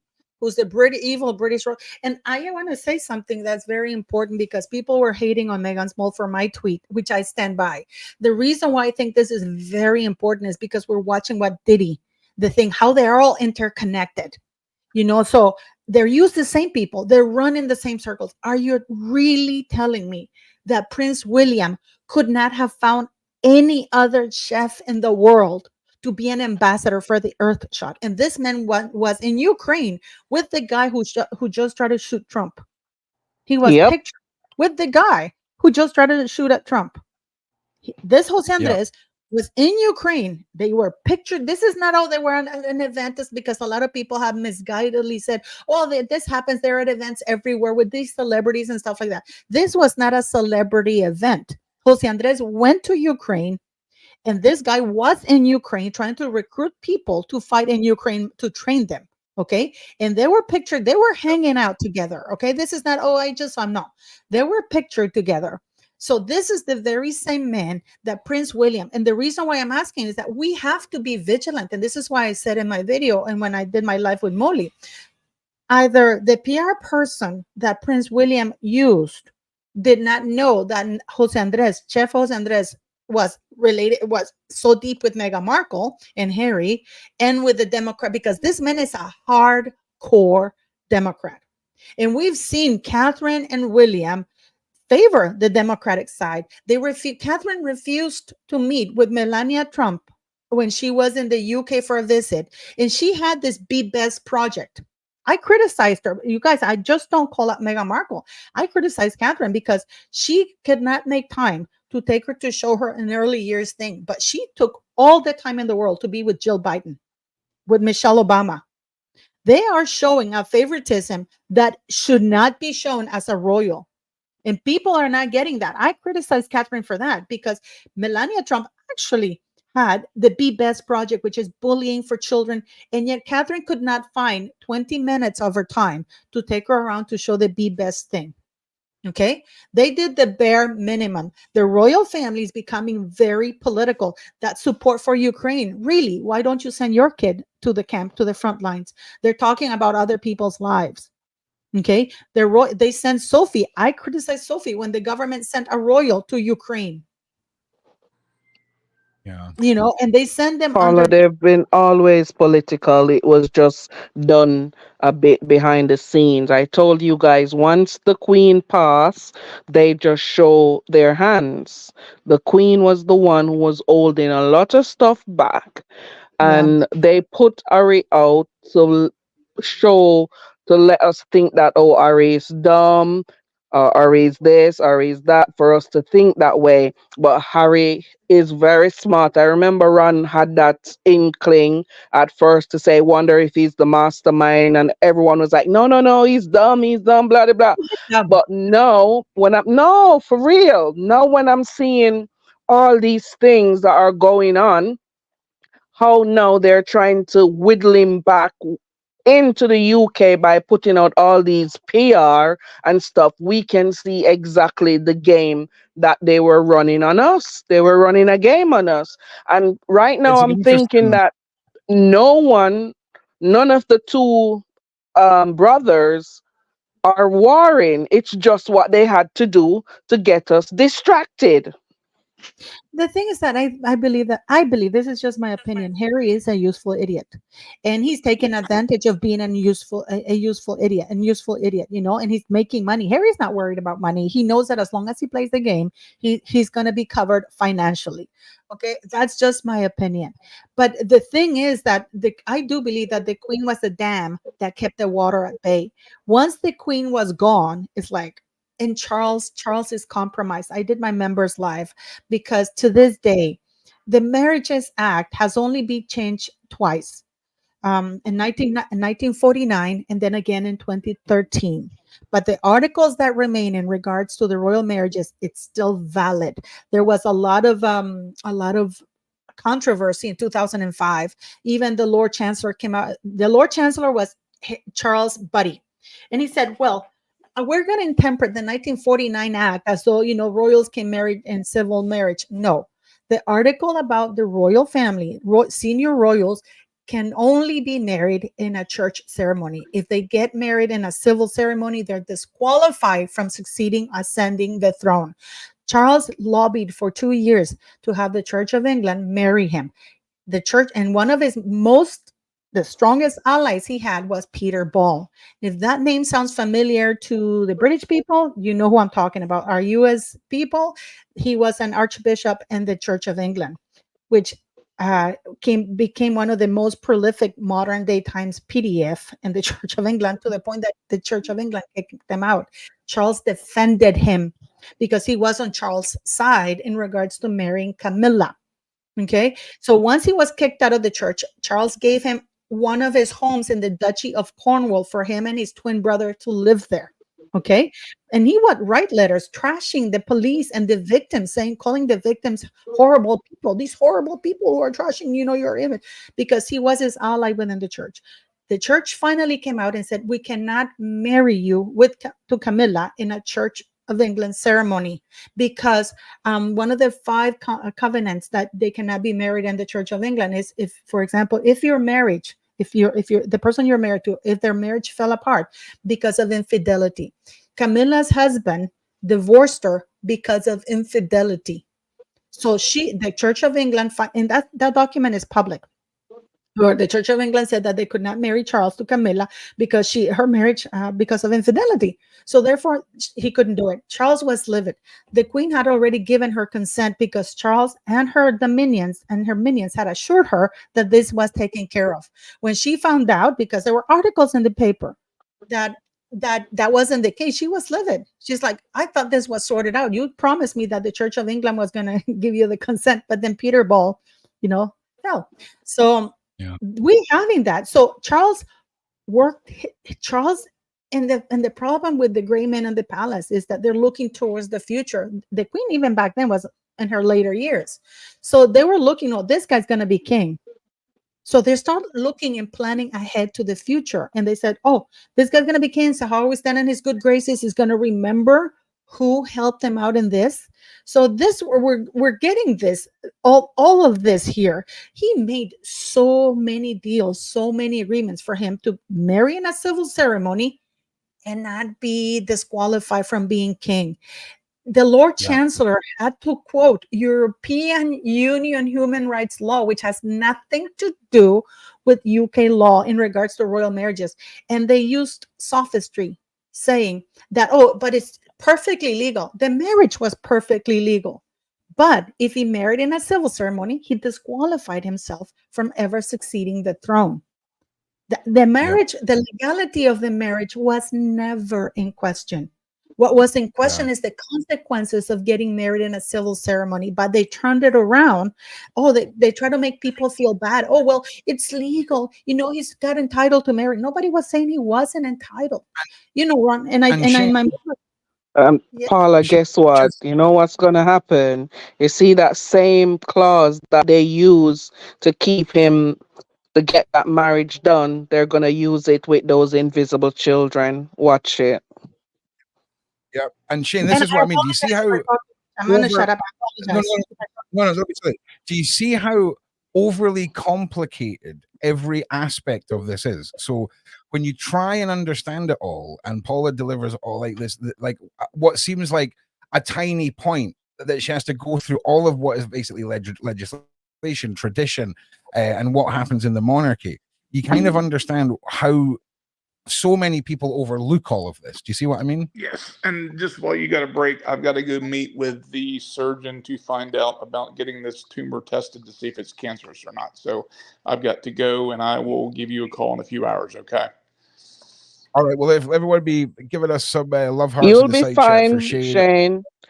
Yeah, I appreciate Good it. luck. Paul, what I was saying earlier too, if you ever want to have a guy from the World Health Organization come on, I've got a friend of mine who used to be one of the associate directors of the World Health Organization and worked for the World Bank for 30 years, and I know I could probably get him on the channel at some point. Yeah, get That would him on. be Let's all great. chat to let's all chat to him and then introduce him to Paula, because I imagine that will be an intense meeting which he may or may not recover from. So listen, before we circle back on, I want to change the point just a little bit, right? All right, I'll see you guys. Bye. Yeah, Shane. see you soon, Shane. So Paula, I'm sharing again, an article with you. I'm sharing an article with you right here, because this is how bad it got. I can't show because I have to pay money. Charles relies on rights law he despised to validate his marriage to Camilla. I mean, this was to validate marriage. It says the Lord Chancellor's decision to cite the Human Rights Act in aid of the royal wedding is a sharp contrast to the spat between his predecessor. And Prince Charles rallied against act. How royal U-turn? How Prince Charles rallied against act that allowed him to marry Camilla. Prince Charles and Camilla. That was just a legal situation over civil marriage in 2005. Yeah, I remember when you broke that down for me. It was fishy then, because that was really that was the first real paper trail of going back on his word and really doing what he wanted, which kind of, now looking back, Paula, it kind of seems like people who are saying he's weak and he's not commenting on things. I think we could be seeing a very well orchestrated evil king. And I'm just allegedly, I'm just putting it out there. He sold his soul. He sold his soul. It's time for him to dance like the puppet he is. He sold his soul in order to get his. That's just my opinion. I'm not criticizing Charles. I don't hate him. The problem is that when you have somebody who's a compromised monarch or head of state, then he's subject to really evil people's wishes and whims, which is what we're watching right now. Prince Charles phoning Keir Starmer to say, well done you on putting all these people away in jail for censorship. I think that's what he wants to do with all of us who are talking about his invisible grandchildren. but this is why they hated the queen, because and this is why I believe, guys, I'm such a hardcore queen, I believe that they had nothing on the queen. This is why the queen could say to them, "F you, I'm not doing that." By the way, the queen was best friends always with Republican presidents. With Ronald Reagan, she even gave him an honorary knighthood. With George Bush, I mean, the queen, and even Princess Diana, like, you could see the queen was apolitical. She did not have like, I'm going to do my thing. I am here to bring everybody together. I am Switzerland. The queen. Well, yes and no. Are you talking about Elizabeth? Queen Elizabeth. Which other queen? Yeah. Good. So I think you're right, but wrong. I think she was very much behind the scenes, making damn sure what she wanted was happening. And to the public, it's better to convince everyone that you're harmless than it is to convince everyone that you're she got the reason why she was able to ask and demand is because they had nothing on her. Yeah. Charles can say the same thing. Yeah. Charles can't say the same thing. That's he has a very good point too. His house is very thin glass. Queen Elizabeth was the Windsor fort. There's nothing that's going to get by there. Clear. If you look at the Queen Elizabeth, just all the new people. Just for all the new people as well. These glasses are for my bad eye for the lights. They look ridiculous, so it's not a fashion choice. Make sure you guys like and subscribe.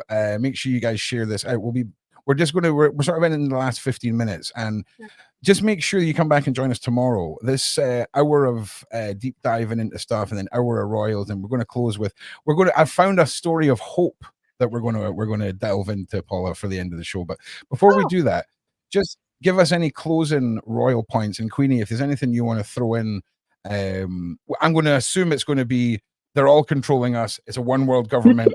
Stockpile food and stay inside. I'm just going to. No, we are not staying inside. We have to stand up for our freedom. We can't let them win. We cannot.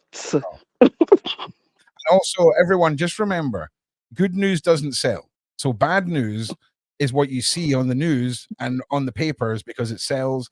There was a report that I talked about where gun violence went to all-time record lows in some American states, but coverage of gun violence went up 1,200%, which gave this false sort of impression. So just remember, good always outweighs the bad. Love wins over hate every single time. And Paula, plug your video about the surfer girl, because I know everyone is going to be mad waiting for that. Well, actually, Molly also did a video with anti-lawyer, because in my latest video, the one about my what's it called? My latest video. I'm having a live today with Toomey, but my latest video is called "What Really Happened to Meghan and Kevin Costner's." But it's really interesting. Well, listen, make sure you go watch that. No, but Megan Small did a video with anti-lawyer, and in that they're talking. If you want to hear something really juicy, if any of you're in California, if you can go there, please, I would really appreciate it. Here, are you ready, Ron? Can you share it? Can you share this? Yeah, I'm definitely not just plugging my own Twitter right now. Hang on, yeah, I can share this. Where are you trying to share it? Share my screen. Share my screen. I've not got an option. Let me share my screen. For Harry, here. To be the equivalent. Okay, ready? I think that you'd have to do that. There's an echo. Then you have to bring in, a mistress or two. For Harry, to be the equivalent of Charles and stuff. I think that you'd have to do that. You did mention the blonde surfer, didn't you? Sorry. Yeah, there is a blonde surfer who works at this. It's a surf shop. Let's just call it a surf shop in Carpinteria, which is basically the town immediately adjacent to Montecito, and it's a tiny little strip kind of Carpinteria. This part of it, anyway, is very, very tiny. This is not the proper town of Carpinteria. But it's technically Carpinteria. And there's a restaurant that's right next to the train, and there's a place that kids can play, and there's a surf shop, and there's another couple of restaurants, and then there's a place that has been a variety of different things. And if you want to go, it's Padero Beach is kind of the technical term, and the exit is Santa Claus Lane. If you want to go look, and you can see the blonde who works in the surf shop. What you've just started by giving those deep. Whoa. That is juicy. Listen, there's nothing else that we can say that's going to top that, right? So go and do your Paula, own investigation. you did talk about that blonde ages ago, didn't you? About a year ago. Oh, yeah. You heard it here first. Okay, so listen, we're going to end the show on a hopeful one. So listen to this. 6-year-old abducted from California park in 1951, found alive after 7 decades. Niece locates her uncle, Luis Armando Albino, living on the other side of the country after search sparked when she took an online DNA test just for fun. A man who was abducted as a 6-year-old while playing in California Park in 1951 has been found more than 7 decades later, thanks to the help of an online ancestry test. Old photos and newspaper clippings. The Bay Area News Group reported on Friday that Luis Armando Albino's niece in Oakland was with assistance from the police, the FBI, and the Justice Department, located her uncle living in the U.S. East Coast. How mad is this? Albino, a father and grandfather, is a retired fighter, a Marine Corps veteran who served in Vietnam, according to his niece. The 60-year-old, she found Albino and reunited him with his California family in June. On February 1951, a woman lured the 6-year-old boy Albino from the park in West Oakland, where he had been playing with his older brother, and promised him in Spanish that he would buy him candy. Instead, the woman kidnapped the Puerto Rico-born boy, flying him to the East Coast, where he ended up with a couple who raised him as if he was their own son. How mad, right, is that? Like, did those people who were raising him know he was abducted? Like, how insane is it that we have a story like this? 70 years. This man was abducted from his family, handed over to another family who raised him. He went on to have kids. He's lived a whole life. He fought in Vietnam. He was in the Marine Corps. How mental is that for a story? I mean, wow. Have you ever heard of anything like that? It's up there with, like, the only thing I can compare this to is, did you ever see that Jeremy Kyle episode, Queenie, where the two brothers started dating each other and they found out they were brothers on the show? Remember that? That's up The there brother with this and level. sister. No, I saw one with a brother and sister, and I think they had a child or something. This, right now, yeah. Okay. Yeah. Well, listen. So, Oakland police acknowledged that the Alquian's efforts played an integral role in finding her uncle, and that the outcome of the story is what we strive for 70 years later, mate. In an interview with the news group, she said her uncle hugged me and said, "Thank you for finding me," and gave me a kiss on the cheek. So he must have remembered being lured. I mean, there's not a lot more about his abduction. That's what I was interested in. Thought they were gonna say other things about the abduction. Yeah. Well, I hope they treated him well. It's wrong, but I hope they treated him well. Well, this is the thing. I mean, if that family thought they were going through some adoption or something, I mean, clearly he's had a normal life, so it's not like he's been hidden away. I mean, I'm going to do a little bit of digging on this, because I think this is a really interesting story. And the fact that he's been found, he's lived a normal life, but then remembers being taken. How do you process that? How do you grow up knowing that? So I want to know, I want answers, because this is one of the most fascinating things I have ever heard. Anya, what do you think, Paula? What do you think, Queenie? Crazy, right? What do you think? This is probably what's happened to most of the children in America. Well, whoever been adopted, some of them, they may have killed them, they may have sold them into SA work, or have them working as slaves. But this is Queenie, we're trying to end the show on a positive note, Queenie. We're trying to end on a high, Queenie. I'm sorry. Talk about the two old men talk about the happy story here. Just be like, yes, Ron. This That's a is very this interesting not one. happy. It might seems happy because he's alive and well, but that's not Yeah. happy to me. I totally get what you're saying. It's not. Well, here's the thing. It must be a happy ending for his family on the other side, but the Oh whole yes, it underlying is. story is horrible. I completely agree with you. Completely agree with you. My God, we've got Paula who can segue Megan into anything, and now we've got Queenie who just dropped so many. She is, you know what she is? Her version of the truth is a brick coming through your front window. She ain't caring. She doesn't care if you just put out biscuits and tea. She doesn't care if the cat's sitting on the window ledge. The truth is coming, baby. How did he go missing? Was he taken? He was lured by a Spanish-speaking woman who promised to buy him candy. So Who took him then, to the. there's people who are the people who raised them are criminals, pretty much. Well, here's the thing: the woman who took him, we can definitely say is a criminal. But what if that family were involved with like an agency or an adoption thing? That's Because that's what I'm thinking. It's easier to have a crime where most of the people involved don't think it's a crime. That's the best kind of crime. So it's fascinating, Paul. But Paula, we're gonna do some digging. We're gonna have to do some digging. I want those answers. I think that as a parent, when something is fishy. They must have known something is fishy. Because they never give you all the paperwork. They never do, especially back then. Because you say he's 70 or something like that. Yeah. But what if it was an English-speaking family who spoke no Spanish, and then this little kid's being dropped off who only speaks Spanish? What if they've got like a perfect storm recipe for this? Oh, listen, he's traumatized. I don't know. I mean, we have to give the benefit of that until we find out more about it. But to end on a positive note, I just love what's happening on X. All these celebrities deleting 7,000 tweets. They're stupid. They think that they delete them, and we're not gonna know. I'm sorry. Those tweets are there forever. People have taken screenshots of everything. Like what? And I just want to say, Kevin Hart. Apparently, Kevin Hart is involved in this. And Taylor Swift. Your Taylor Swift. It's a cabal of them.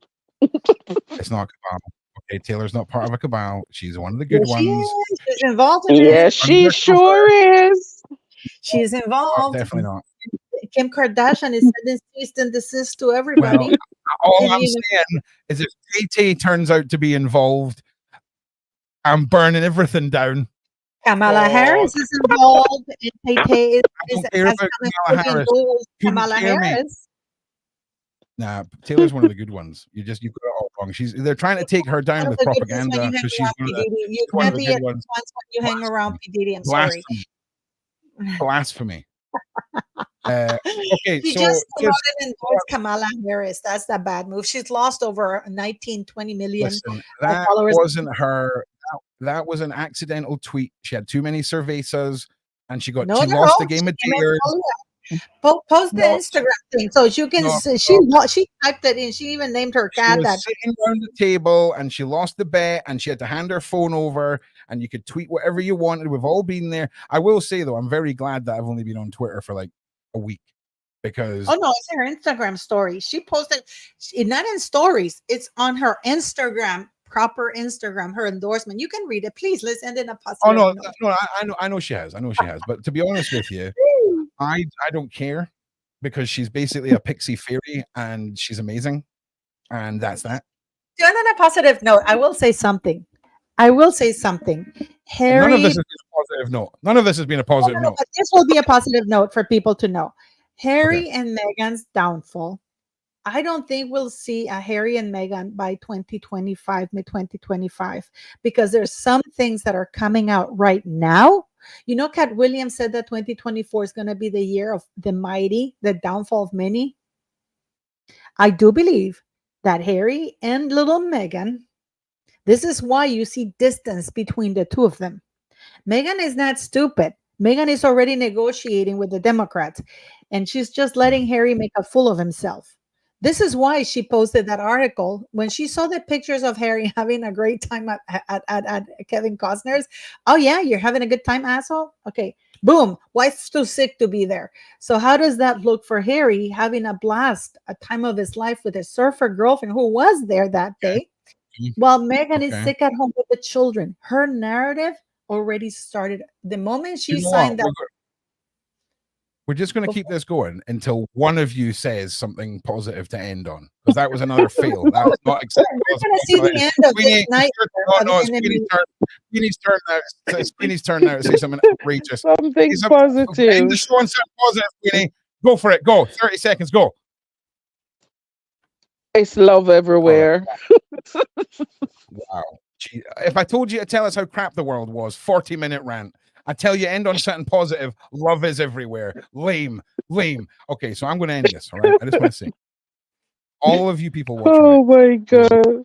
are looking fantastic. You have nailed Monday. If you're just ending your day, right, and you like to walk about with your shoes off outside like I do, take a look at the soles of your feet before like you go into bed, because I've recently learned that you can't just walk about on the grass and then come in the house, because then Dan will shout at you.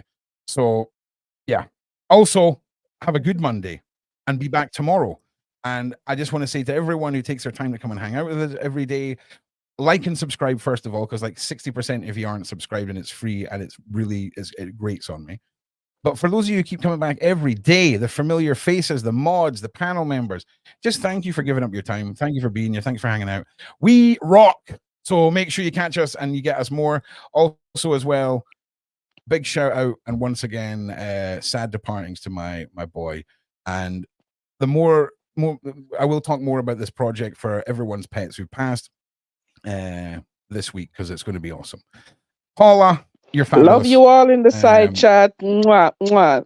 Casimir, especially you. Yeah. And I just want to say thank you to everyone on all the platforms, all the channels, everything that's goes into all of this. And Ron, please don't tell any of my stories that I tell you ever. Oh no, the goat one. Come on. That was that you sent me that in a moment of mourning. Okay. And like, yeah, no, that one was always going to be told. To be honest, I'm amazed. We'll see how the Jamaican accent I did pays off in the comment section after this, because I imagine it's going to age horribly, right? I imagine 5 years from now, right, there's going to be a crackdown on white guys doing accents, and I'm going to be done. But it was just an awesome tweet.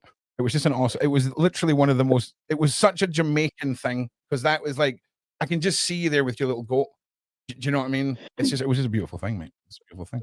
So, yeah, and I mean, she was very black, like your little dog as well. Jet black. Beautiful. Yeah. Well, listen, love you all. Thank you all for being here. Ron the Racist, exactly. That's me. Oh, wait, one more thing. So I'm trying to get some merch made for the Sean channel, right?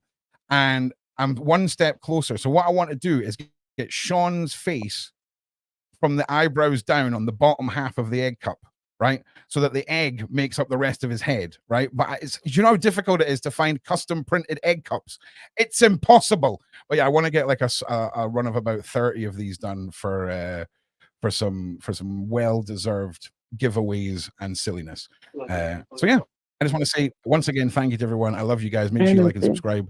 Paula, awesome. Shane, good luck with this afternoon. Queenie, like just Queenie, everything's going to be okay.